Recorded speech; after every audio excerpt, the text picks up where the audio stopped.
I've worked as a security guard for most of my life. It's not the most glamorous job, but it pays the bills. Gas stations, convenience stores, small shops, places where you're mostly just sitting around, keeping an eye on things. But when I saw the ad for a night shift at the local mall, I thought I'd finally stumbled on something better. The pay was good, better than anything I'd seen in years. The hours weren't bad either, 11 p.m. to 6 a.m. It was just one building, and I figured it would be quiet and easy. How hard could it be? I could already imagine sitting back in the security office, watching the cameras, and walking around in a place that felt too big for the silence of the night. I applied immediately and got a call the next day. It was the manager, Mr. Hensley, asking if I could come in for an interview that afternoon. It seemed sudden, but I didn't question it. I needed the job, and the mall wasn't far from where I lived. I drove over, trying to shake the feeling that this was all happening too fast. Was the mall that desperate for a night guard? The interview was quick, almost rushed. Hensley asked about my experience, but it didn't feel like he was paying attention. He ran through the basics, check the cameras every 15 to 30 minutes, do hourly patrols. Nothing out of the ordinary. By the end of it, he looked at me and asked, "Can you start tonight?" That surprised me. Most places want time for paperwork or background checks, but I wasn't about to argue. "Sure," I said, trying not to sound too eager. He looked relieved. "Great. We're understaffed," he admitted, rubbing his temples like the day had been too long. "Last few guards didn't last. I hope you'll be different." His words gave me pause. What did he mean by that? But before I could ask, he handed me a key to the office and told me to report at 11 p.m. sharp. The quicker I started, the quicker I'd get paid, I told myself. I shook his hand, left the office, and went home to get a few hours of sleep before my shift. When I arrived at the mall, it was dark and deserted. The parking lot, which during the day was packed with cars, was almost entirely empty. A few scattered vehicles sat under the dim glow of the parking lights, but the space felt too big, too quiet. It made the building look like a sleeping giant, and for a second, I considered turning around and going home. Something felt wrong. I brushed it off as first-day nerves and walked up to the employee entrance. Mr. Hensley met me at the door. He didn't say much, just led me through the winding corridors to the security office, explaining the basic protocols again as we walked. The office itself was small, a cramped room at the back of the mall filled with screens displaying grainy footage from the cameras scattered around the building.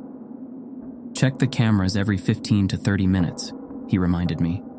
"Do your rounds, make sure nothing's out of place. The usual." He glanced at me before adding, "And keep an eye on the escalators and the play area. Things happen there sometimes." That last part made me pause. "Things happen?" He waved a hand dismissively. "Kids, mostly. Trying to sneak in or mess around after hours. You'll see." I nodded, though his tone made my skin crawl a little. He handed me a printed sheet of standard instructions, shook my hand again, and said, "Good luck. I'll see you in the morning." Once he left, I was alone. The silence of the empty mall settled over me like a heavy blanket. I took a seat in front of the monitors, flipping through the camera feeds. The escalators were still, the stores dark and empty. For a moment I relaxed. It was just a mall, nothing creepy about that. Just a big, empty building. After a few minutes, I felt a presence behind me. I jumped, my heart pounding. There, standing just beside me, was a janitor. He grinned, clearly amused by my reaction. "Didn't mean to scare you, buddy," he said, his voice light. "You must be the new guy." I let out a nervous laugh, trying to shake off the tension. "Yeah, that's me. I didn't know there was a janitor here at night." He shrugged. "They always keep one of us around to clean up, make sure everything's ready for the next day." His tone turned a bit more serious. "Just make sure you follow the rules." I blinked. "The rules? You mean the instructions?" He handed me a crumpled piece of paper, looking at me with an unsettling seriousness. "These aren't from the manager. These are the rules you'll need if you want to make it through the night." I unfolded the paper, half expecting some kind of joke, but the list of rules it contained was anything but funny. Rules to keep you safe at night. Rule 1. Check the security cameras every 15 to 30 minutes, but don't stare at the footage for too long. Rule 2. Never look directly at the mannequins after midnight. If the mannequins change positions, leave the area immediately. I stared at the list, my gut tightening with discomfort. "You're serious?" The janitor's grin had vanished. "I'm warning you, follow the rules or you'll end up like the last guy." I tried to laugh it off. "You mean the last guard?"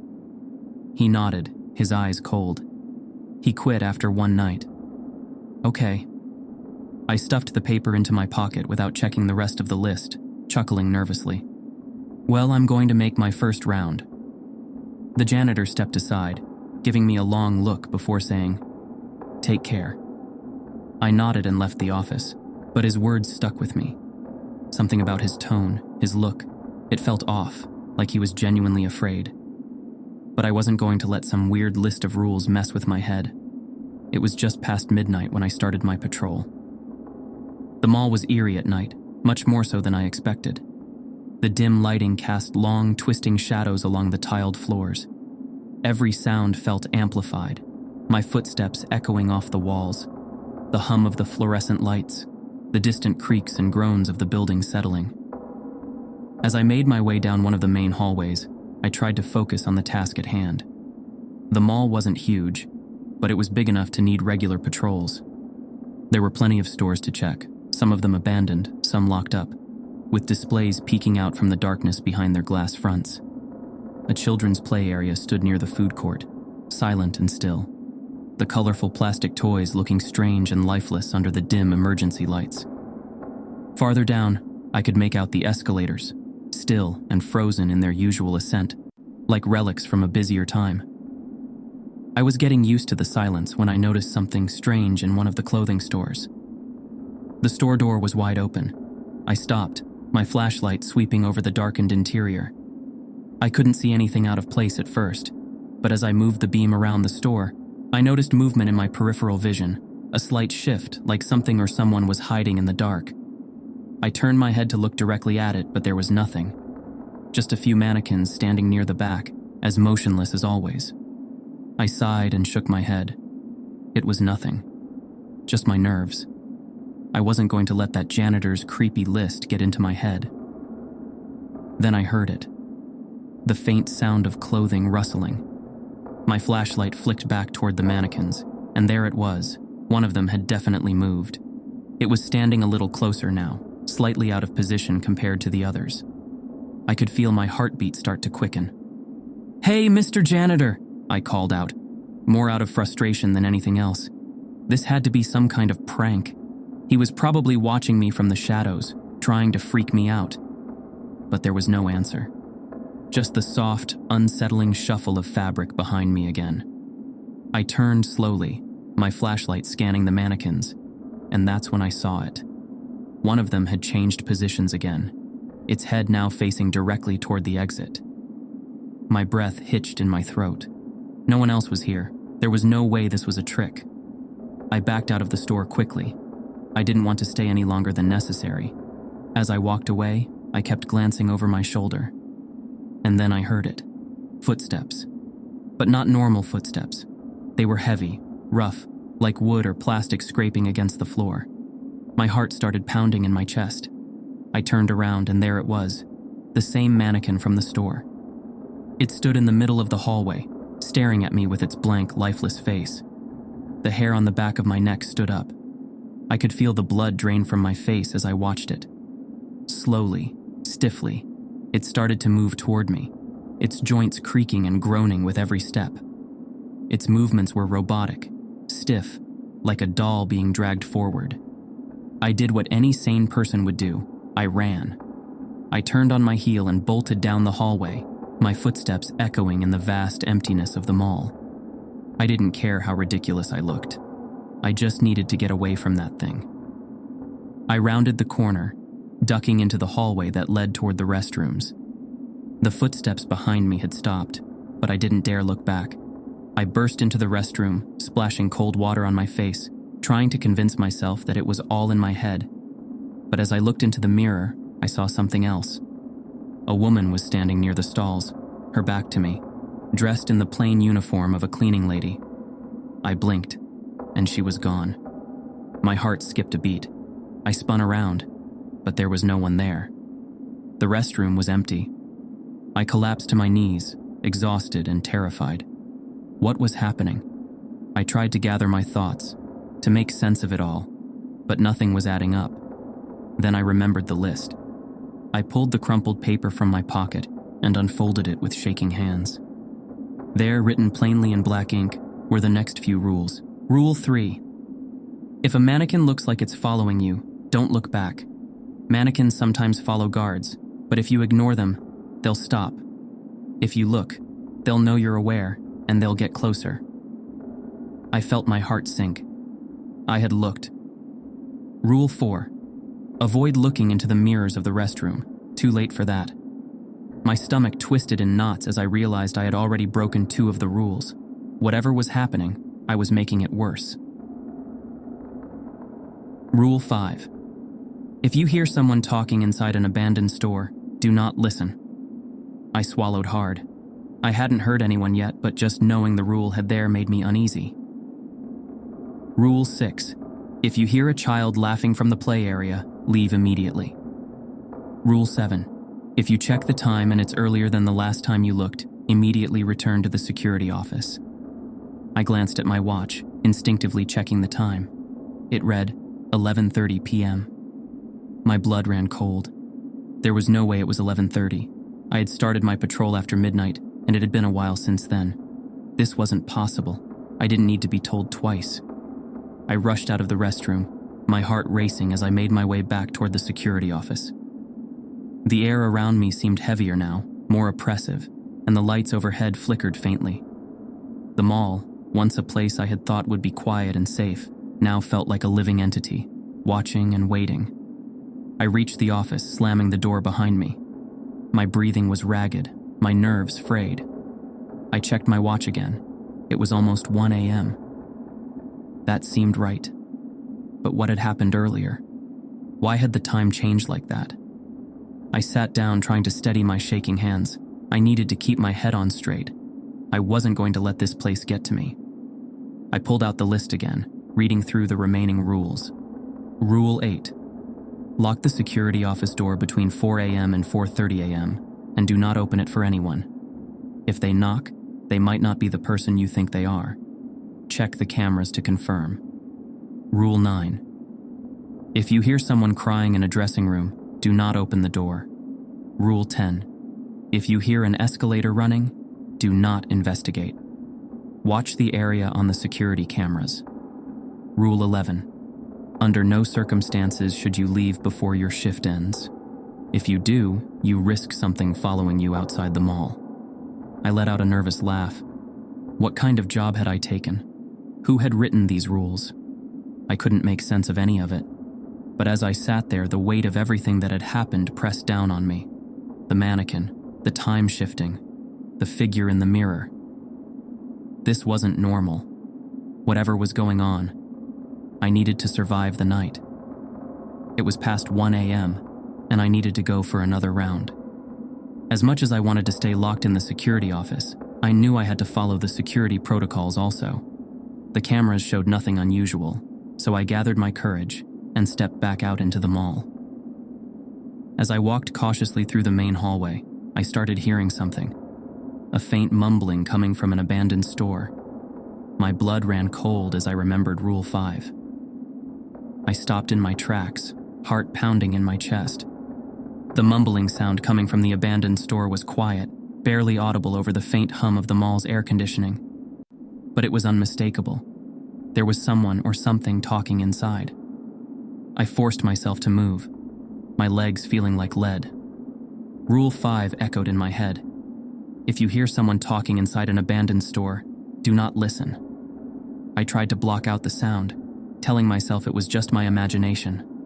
But the soft, incomprehensible murmurs persisted, growing louder the closer I got to the store. I glanced at the glass storefront. The windows were covered with paper, blocking any view of the inside. My breath hitched as I quickened my pace, refusing to even glance in its direction. I didn't want to know what was behind those papers or what was causing that sound. The voice was rising now, clearer but still distorted, like someone talking underwater. I had to get away. I made it past the store, refusing to look back. The voice began to fade, and I felt the tension in my body ease slightly. But as I turned the corner and entered the next corridor, I heard it again. Footsteps. But not normal footsteps. They were rough, uneven, like the dragging sound of something solid scraping against the floor, almost like wood or plastic. My stomach twisted. I knew what it was before I even turned around. It was the mannequin. My instinct screamed at me not to look back, remembering Rule 3. If a mannequin looks like it's following you, don't look back. If you ignore them, they'll stop. If you look, they'll know you're aware, and they'll get closer. I walked faster, keeping my eyes straight ahead, trying to ignore the growing sound of the mannequin's movements behind me.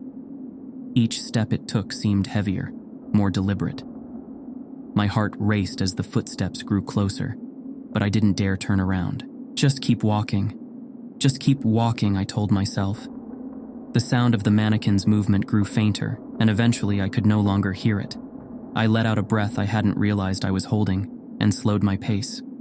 My hands were shaking, but at least I had followed the rule. Whatever was following me had stopped for now. Then I heard something else. The distant hum of machinery. An escalator, running. I froze, the blood draining from my face. Rule 10. If you hear an escalator running, do not investigate. Watch the area on the security cameras. I turned on my heel and bolted for the security office.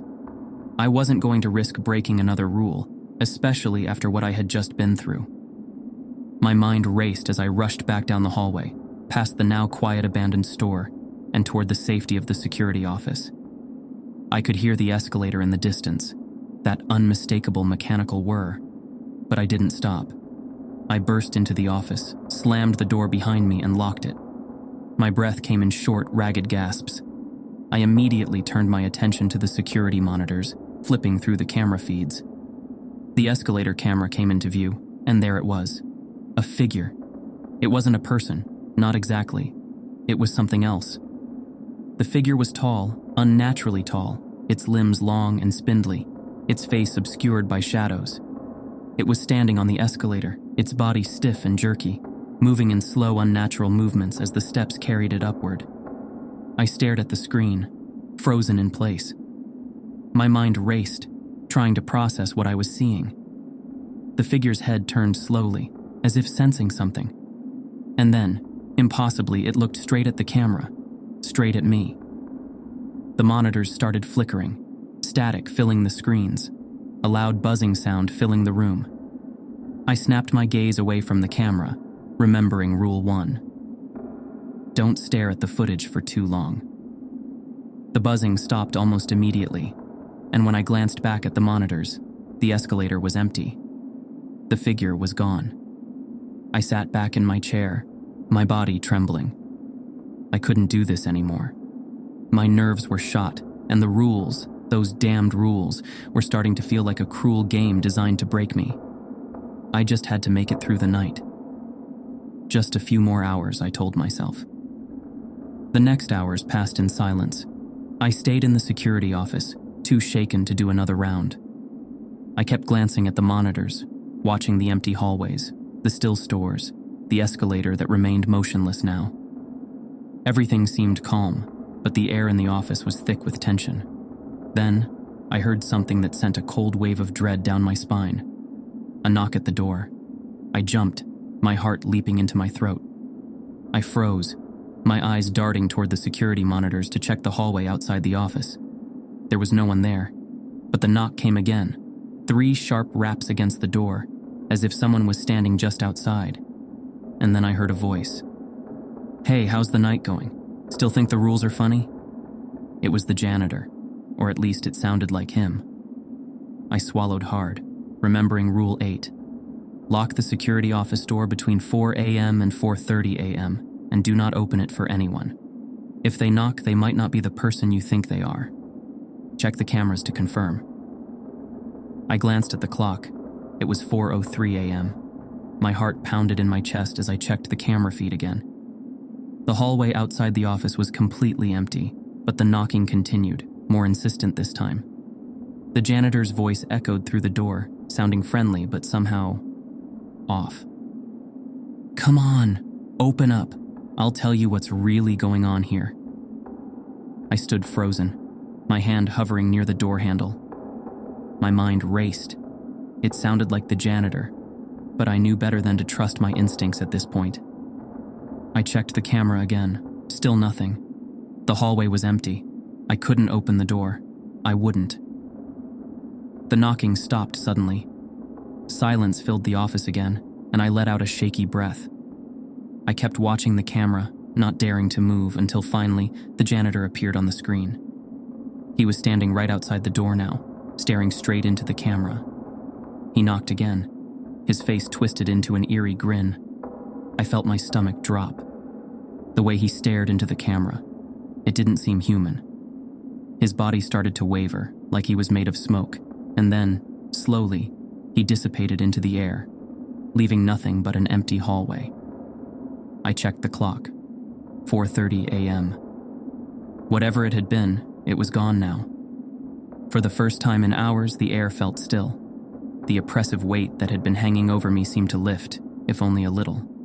I could feel the tension easing from my shoulders, though my body still felt like a coiled spring, ready to snap at any moment. I stood up, my muscles aching from being hunched over the monitors for so long. I needed to stretch my legs, to move around, if only to shake off the lingering dread that clung to me like a shadow. After everything that had happened, I wasn't keen on doing another full patrol, but staying in the office felt stifling. Maybe a short walk, just around the immediate area of the office, would help clear my head. The mall was still deathly quiet, the faint hum of electricity the only sound that echoed through the corridors. The fluorescent lights flickered sporadically, casting long, distorted shadows that seemed to shift as I walked. I kept my eyes down, trying not to focus on the mannequins, the stores, or the eerie silence that had settled over everything. As I rounded the corner near the security office, I nearly jumped out of my skin. The janitor was standing there, leaning casually against the wall with that same friendly grin he'd had the first time we met.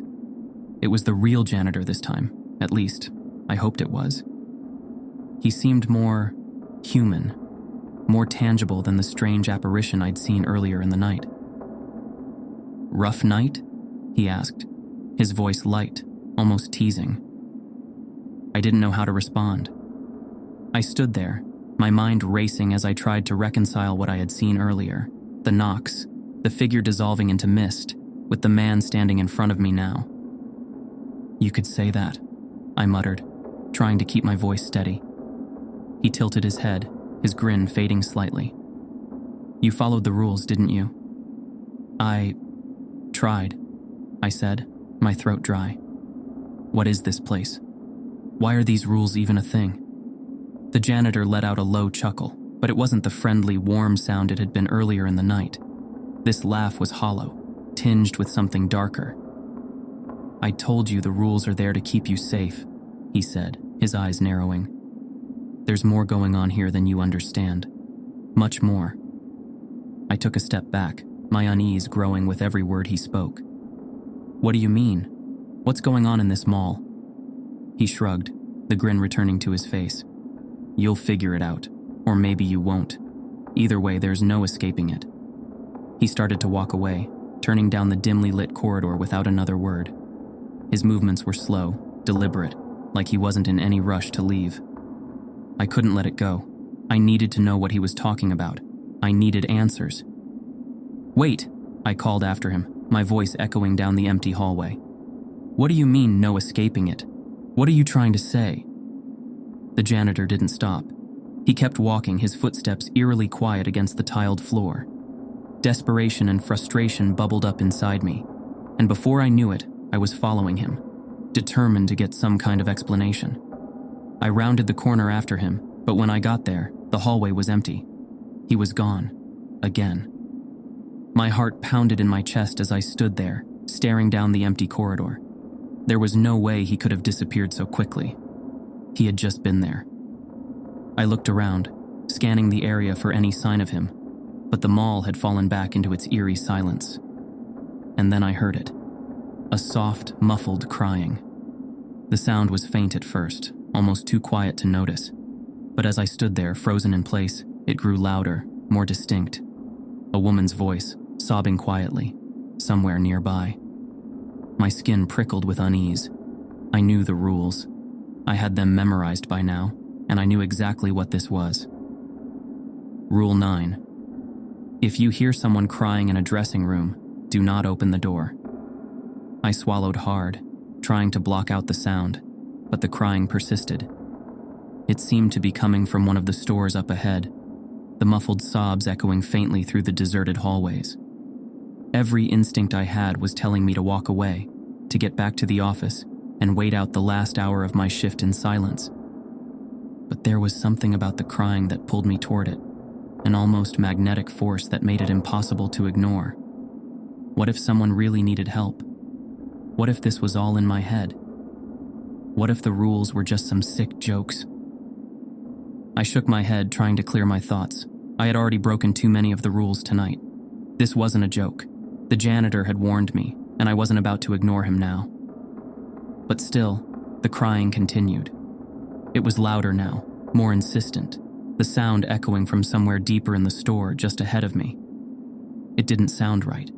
It was too hollow, too distorted, like a recording of someone crying rather than an actual person. I stood there, torn between curiosity and fear, until finally, the decision was made for me.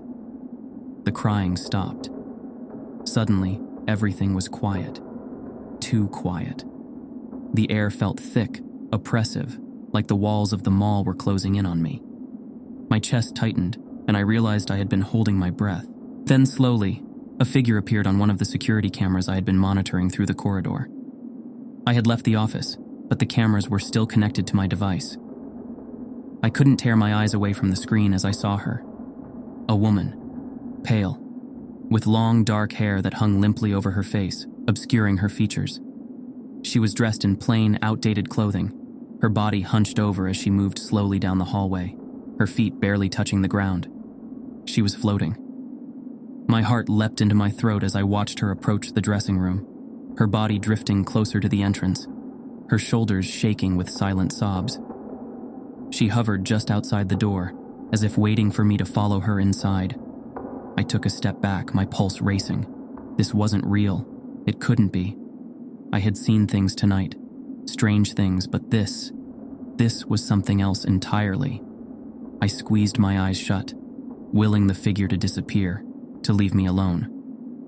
When I opened them, she was gone. But the crying had started again, this time, right behind me. I didn't think. I bolted down the hallway, running as fast as my legs would carry me. The sound of the woman's cries echoed through the halls, growing louder and more desperate with every step I took. I didn't dare look back, didn't dare risk another glance. All I knew was that I needed to get out of there, now. By the time I reached the security office, I was breathless, my entire body trembling with fear. I slammed the door shut behind me, locking it as quickly as I could, and collapsed into the chair in front of the monitors. My chest heaved with each breath, the adrenaline still coursing through me. The fluorescent lights overhead flickered faintly, casting eerie shadows on the walls. I felt trapped, like a cornered animal, with no way out but the faint hope that my shift would end soon. I glanced at the monitors. My heart sank. There she was, the woman. The same pale figure, her hair hanging limply over her face, moving in that unnatural, hovering way. She was no longer just roaming the halls. She was headed directly toward the security office. My blood ran cold as I watched her on the monitors. She floated down the hallway, closer and closer, her slow, jerky movements unnerving. She didn't walk like a normal person. She barely moved her feet at all, gliding just above the ground. The sobbing was gone, but the weight of her presence was suffocating. It was as if the very air around her distorted with her approach, bending reality itself. I checked the camera feeds desperately, flipping between angles. She was getting closer. My breath quickened as I watched her drift past the closed stores, her face obscured by her hair, her arms limp at her sides. Every second she got nearer, and I felt my panic rising, clawing at my throat. I reached for the list of rules, gripping it tightly in my trembling hands. Don't open the door. I repeated the thought over and over in my head, like a mantra. Don't open the door no matter what. The woman stopped just outside the security office. I could see her now on the monitor, the camera trained right on the door. She stood there, silent and still, like a statue. For a moment, I dared to hope that she would leave, that maybe she'd fade away like a bad dream. But then the knocking started. Soft at first, barely a tap. But each knock grew louder, more forceful, until it felt like the entire door was rattling. My pulse pounded in my ears, drowning out everything else. She was there, just inches away on the other side, and I could feel her presence like a cold weight pressing down on me. I checked the monitor again, praying she would vanish, but she didn't. Her body was rigid, unmoving, but the knocking continued, growing louder and more violent with each passing second. The door frame shook, as if it wouldn't hold much longer. I clamped my hands over my ears, squeezing my eyes shut, trying to block her out. This wasn't real. It couldn't be real. But the knocking only grew more intense, more insistent, like someone pounding with their fists. My heart raced, my body trembling as I stared at the door, unable to move. Then I heard it. "Hey, open up. It's the manager."